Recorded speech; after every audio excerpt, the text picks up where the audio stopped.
श्री स्वामी समर्थ. जय जय स्वामी समर्थ. अवधूत चिंतन श्री गुरुदेव दत्त. श्री स्वामी समर्थ सेवा या माझ्या यूट्यूब चॅनलमध्ये आपल्या सगळ्यांचे अगदी मनापासून स्वागत करत आहे.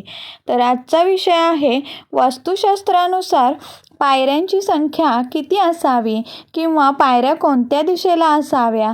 तर अशा प्रकारे आपण पायऱ्यांची सविस्तर माहिती घेणार आहोत. वास्तुशास्त्रानुसार घराची पायरी म्हणजे काय व किती असाव्यात. वास्तुशास्त्रानुसार घराच्या प्रवेशद्वाराच्या पायऱ्या महत्त्वाच्या मानल्या जातात, कारण त्या घरात सकारात्मक ऊर्जा प्राणवायू प्रवेश करण्यास मदत करतात.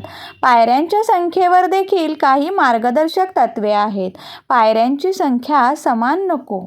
वास्तुशास्त्रानुसार पायऱ्यांची संख्या विषम असावी, म्हणजेच 1, 3, 5, 7, 9 अशा विषम संख्येत पायऱ्या असाव्यात.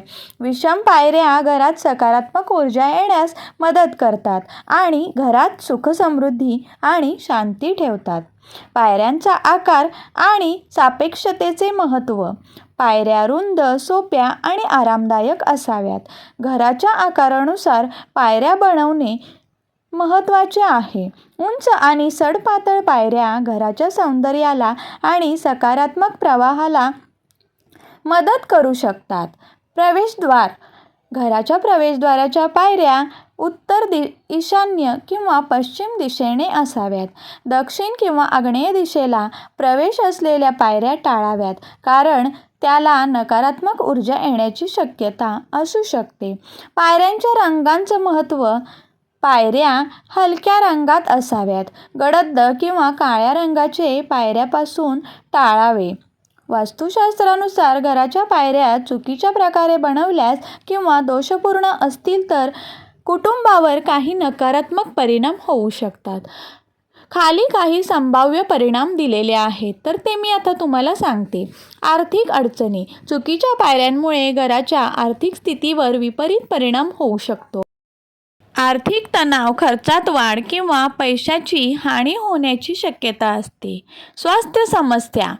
पायऱ्यांमध्ये चुकीचे डिझाईन किंवा त्यात असलेल्या दोषांमुळे घरातल्या सदस्यांना शारीरिक व मानसिक आरोग्याच्या समस्या येऊ शकतात. तणाव, मानसिक असंतोष आणि शारीरिक दुखण्याची शक्यता असते. कुटुंबातील वाद. पायऱ्यांमुळे घरातील संबंधावर वाईट परिणाम होऊ शकतात. कुटुंबातील सदस्यांमध्ये वाद, मतभेद किंवा नोकरी संबंधी समस्या वाढू शकतात. प्रशासनिक आणि कायदेशीर अडचणी. घरांच्या पायऱ्यांमध्ये वास्तुशास्त्राचे पालन न केल्यास प्रशासनिक व कायदेशीर अडचणी येऊ शकतात. घराच्या बांधकामाशी संबंधित नियमांचे उल्लंघन होऊ शकते. सकारात्मक ऊर्जा कमी होणे. पायऱ्यांमध्ये वास्तुशास्त्राच्या नियमांचे पालन न झाल्यास घरात सकारात्मक ऊर्जा कमी होऊ शकते, ज्यामुळे घरातील वातावरण नकारात्मक होते.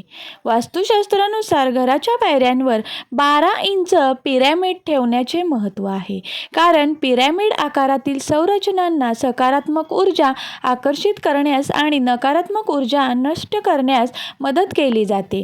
तथापि, पिरॅमिड बसवताना काही मुख्य गोष्टी लक्षात घेतल्या पाहिजेत. पिरॅमिडचा आकार आणि दिशा.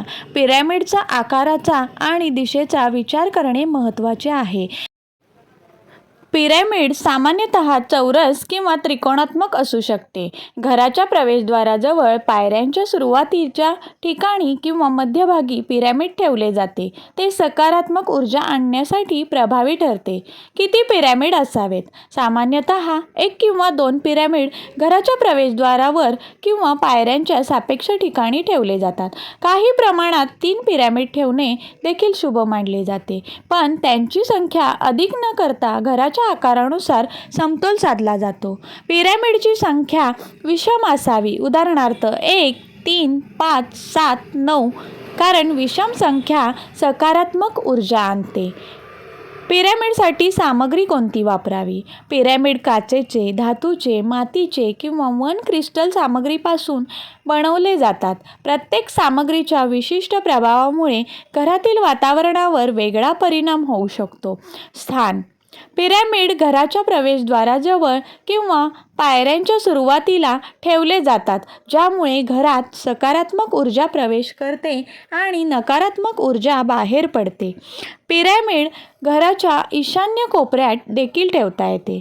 वास्तुशास्त्रानुसार पिरॅमिड चांगल्या प्रकारे बसविल्याने घरात शांतता, समृद्धी व सकारात्मक ऊर्जा वाढवता येते.